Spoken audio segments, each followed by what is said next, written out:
Okay lang po, saglit. May nag-tweet po mula kay Karen May De Leon. Doc Vic, bakit po tinawag na miracle food ang barley grass? Napakaganda ng tanong mo, Karen May.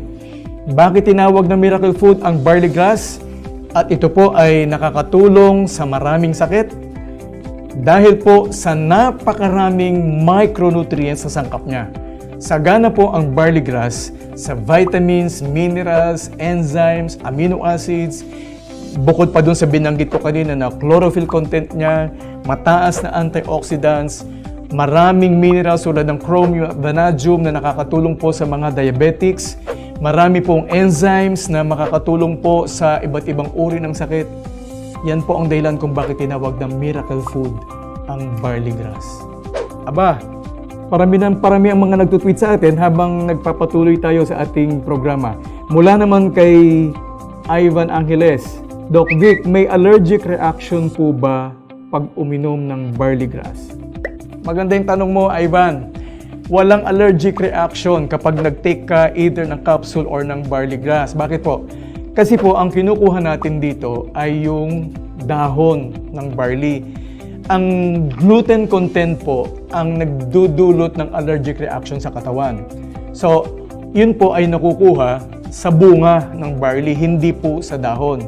Ang kinukuha po natin, young barley grass from New Zealand. So, wala pong allergic reaction kayong mararanasan kapag po kayo nag-take ng Premier Organic Barley. Okay po? So, Ivan, maraming salamat sa iyong katanungan. Okay, may isa pa na namang nag-tweet sa atin mula kay Yvette Marquina. Doc Vic, ano-ano po ang mga sakit na pwedeng paggamitan ng organic barley? Napakagandang tanong. Dahil nga po sa napakaraming nutrients, napakaraming sangkap na makukuha po ninyo sa Premier Organic Barley, marami pong sakit na pwedeng paggamitan, kaya nga po ito tinawag na miracle food. Mula po nung unang nakita ko ang Premier Organic Barley, ginamit ko na po ito una dahil sa nagpapalakas po ito ng immune system. So sa mga viral, bacterial infections, tulad ni Mr. Wilson na napakahina ng kanyang immune system, kaya po nagkalagas-lagas yung kanyang balat. Pangalawa, sa mga chronic diseases, no? Sa mga babae na malakas ang kanilang menstrual period or malakas ang kanilang menstruation. Yung po mga babae na 8 araw ang haba ng menstrual cycle or 8 napkins ang nagagamit per day, gamitin nyo po ng Premier Organic Barley.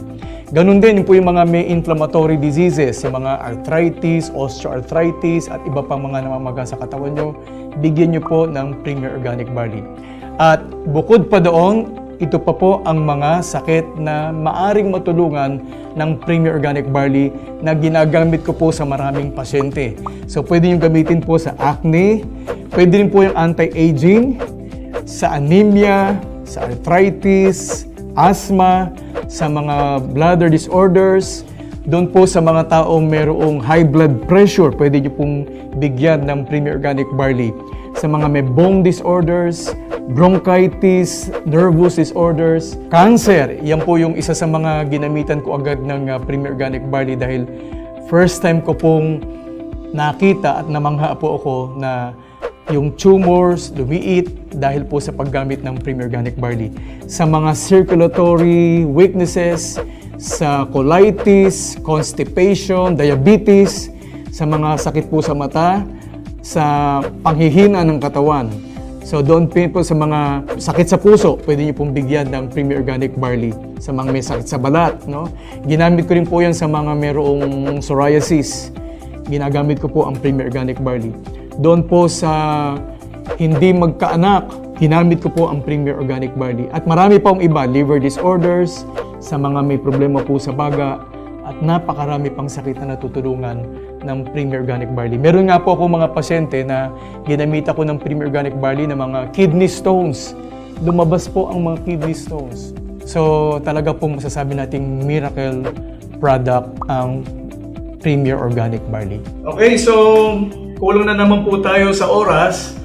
At muli po, nagpapasalamat ako sa lahat ng mga sumusubaybay at lahat ng mga nagpa-participate po sa ating Good Life Health Forum dito ng JC Premier. At muli po, papaalala ko sa inyo na pwede po kayong magpadala ng inyong mga katanungan. At sisikapin ko po sa abot ng aking makakaya na mabigyang pansin po ang lahat ng inyong mga katanungan.